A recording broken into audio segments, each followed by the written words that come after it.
Hello, this video will focus on what happens during action potential.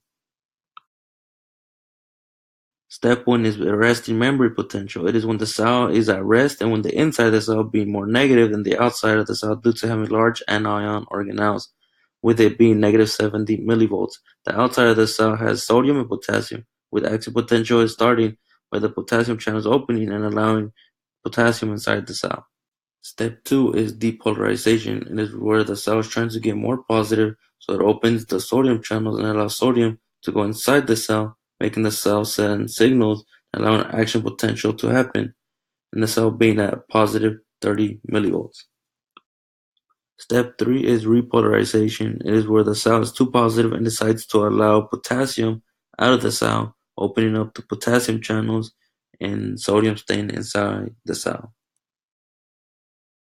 Step 4 is hyperpolarization. It is when the cell lets out too much potassium and it becomes too negative, being at negative 90 millivolts.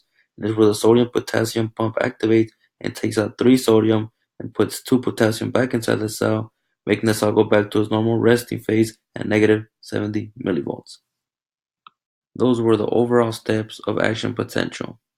Thank you. The end.